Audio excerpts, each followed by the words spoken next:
So we finally have our first trailer for Spider-Man Far From Home, and I am just filled with glee with this trailer.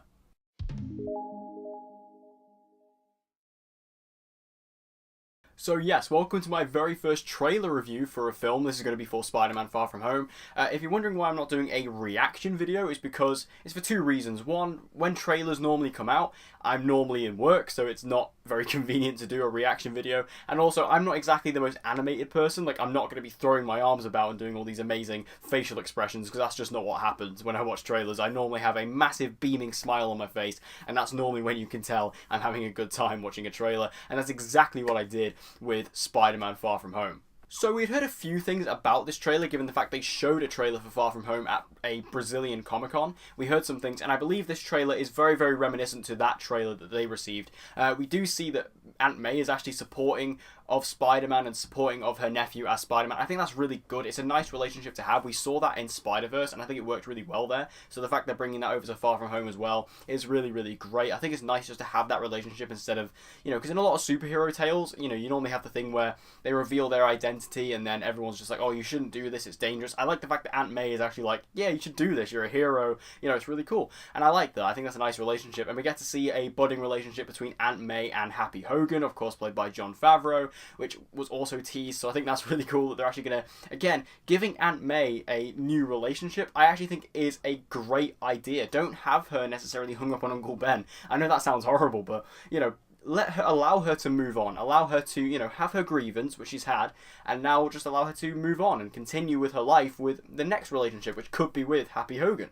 So Spider-Man Peter Parker, he's heading to Europe on a school trip, and he's leaving the Spidey suit behind. He says, Europe doesn't need a friendly neighborhood Spider-Man. I think that's a really good setup as to why he doesn't have the Spidey suit with him, because obviously we know he's going to be getting a couple of new suits in this season, or in this movie. We're getting the black and red suit, which looks absolutely beautiful, and we also have the stealth suit, which is really cool. But I like that setup. I like the fact that, he just wants to have a good time with his friends on this school trip. He doesn't necessarily want to be burdened by the fact that, at some point I have to jump out and save somebody as Spider-Man. I can just enjoy life, and it's a nice little break for him, and I think that's a really good setup for this film. Speaking of those suits though, we had the red and black suit, which we've seen set photos of, and I think that suit just looks absolutely stunning, especially in this trailer. It looks so good. I'm a big fan of the MCU Spider-Man suit as is, like the one that he wears in Homecoming, like this one that's on the box there, and even like, the Iron Spider in Infinity War I thought was really nice, but to see this black and red one, just the contrast between the two colours is really nice. I think it just, it clashes in a way, but in a good way. I think it looks great.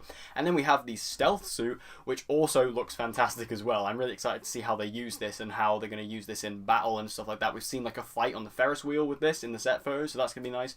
And so I think the black suit is going to be a really awesome, or not the black suit, but the stealth suit is a nice addition. The fact we're getting more exploration into the Spidey suits for this MCU trilogy, I think is really exciting.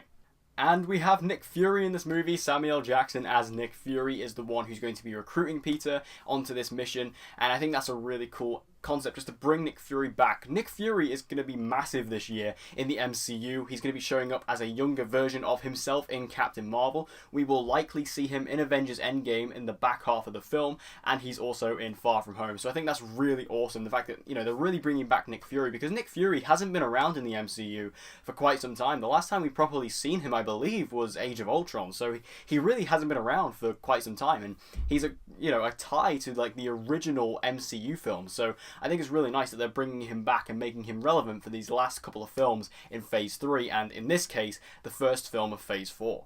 But Nick Fury is recruiting Peter Parker because he wants him to take down the Elementals. The Elementals are a new enemy and a new villain group who are going to be in this movie in Europe trying to mess things up. And they are basically villains who have the powers of the Earth's elements. So we have the water power, which is Hydro Man, or in this case, it's basically, there's a character called Hydron, who this is basically Hydro Man, but they're kind of separate characters in the comics, but it looks like they're fusing them together.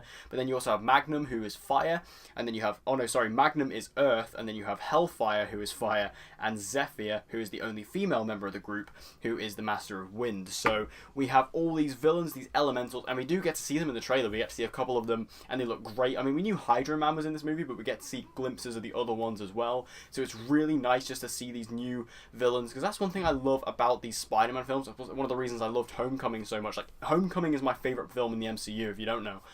The reason why I love that movie, and the reason why this looks great, is because we've had so many Spider-Man movies throughout the years, but they just feel so fresh, and they feel so different because they're not retreading villains, they're not retreading storylines, they're just keeping on with the fresh content, and I think that's great, and that's what makes these so good. So bringing in the elementals is a great choice. And just being in this European setting, again, is something fresh and something a bit different. Obviously, the Marvel films are very much US-based for the most part, and we do get to see, you know, New York a lot. Obviously, the first film was New York, Queens specifically. So to go out into Europe and expand into these different countries is going to be really nice. Again, a fresh bit of scenery, something fresh for the eyes, especially for the Marvel films, which will make it stand out a little bit. And I was actually in London at the time of them filming a little bit, so I got to see a few things in regards to the production crew. I didn't get to see any of the cast, but I got to see the production crew working around the Tower of London, which was really nice. So, you know, the fact that we're going to be taking place in the hometown of London is going to be really nice. And we even get to see the development of MJ and Peter Parker. They actually call her MJ in this, which was really nice. I know they called her it in the end of the first movie, but it seems like they're actually calling her MJ now officially. So we get to see the relationship between Tom Holland and Zendaya's characters, and that's going to be really cool. Again, keeping it fresh. This isn't Mary Jane, this isn't Gwen Stacy, this is Michelle Jones, who they're calling MJ as a throwback to the character. I think that's a really nice way of doing it. I loved Zendaya. I love her anyway, but I loved her in the first film. She looks great here, and again, developing that relationship, it's just keeping it fresh, it's keeping it different, and I love that. And well done, Sony, you didn't drop the ball. I really thought you were going to. I thought they were going to hide Mysterio from us, but no. Here is Jake Gyllenhaal as Mysterio. Wow. I am so impressed with this. I was very worried when they announced Mysterio as a villain. Although I really like Mysterio as a villain, he's a very silly villain, and I didn't know how they were going to adapt him for live action for the big screen. But here he is, played by one of the greatest actors we have working today, Jake Gyllenhaal. He's finally in the MCU, and we can just see him. He looks just incredible. The suit design is beautiful. It looks so comic accurate, and a suit you wouldn't particularly think would work on the big screen in live action works so well all of a sudden.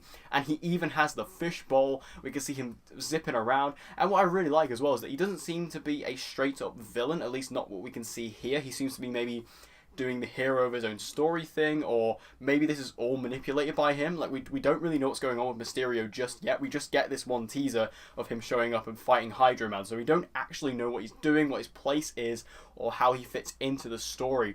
But I like the fact that he seems to be a bit more complicated than just being a straight-up villain, like the Vulture in the first film. That's the reason I love the Vulture so much in Homecoming, is that he was not necessarily a bad guy. He was just doing it because he needed to help his family and, you know, keep the money coming in just to stay, and, you know, just to fund his living costs.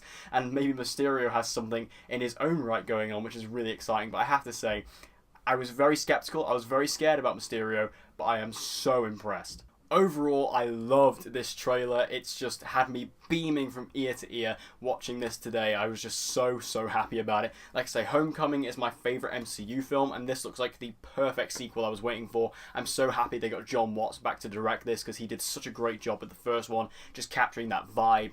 And again, making this a fresh Spider-Man trilogy that we've not seen before, with new, fresh, and original ideas, is what is going to keep this alive. And I'm so happy to see that. Again, all the different elements. Mysterio looks great. Bringing in the elementals is really fun, and the furthering development of relationships, the new suits, bringing in Nick Fury. This is just a really exciting film, and honestly, out of all the Marvel films coming out next year, I might be most excited for this one, and that's purely based on the fact that I just love Homecoming so much. I know Endgame is still my #1 of the year, it always will be, but this trailer, like, now that we finally have footage, it's just really getting the hype going for me right now, and I just need this movie, so we just need to hurry up and get to July.